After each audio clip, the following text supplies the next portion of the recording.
اعتراضات کی ایک لمبی فہرست آج آپ نے پریس کانفرنس میں ہمارے سامنے رکھ دی۔ اصل معاملہ کیا ہے؟ آپ اس بات سے خوش نہیں ہیں کہ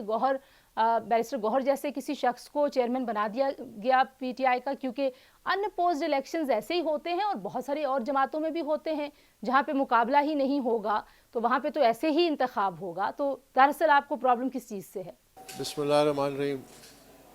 دیکھیے، سب سے پہلا تو یہ ہے کہ الیکشن تو ہوئے نہیں،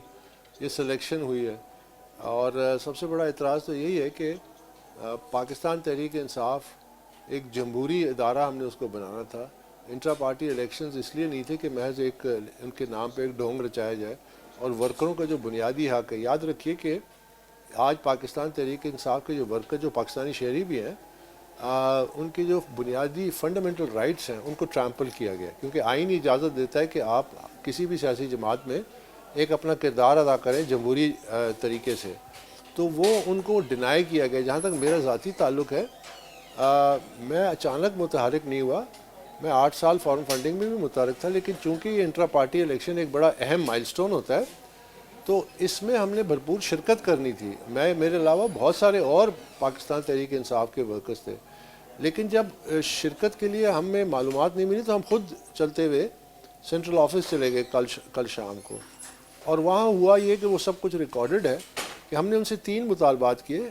کہ کسی بھی الیکشن میں کاغذات نامزدگی تو ہوتے ہیں نا، کسی بھی الیکشن میں ووٹر لسٹ تو ہوتی ہے نا، کسی بھی الیکشن میں الیکشن کے کچھ قواعد و ضوابط تو ہوتے ہیں۔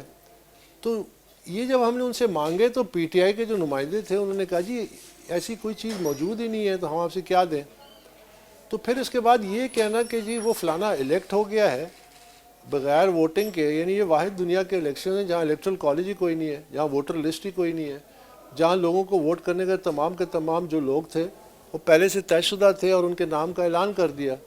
تو یہ پی ٹی آئی کے لیے میرا خیال ہے مزید مشکلات پیدا کرے گا، کم نہیں کرے گا۔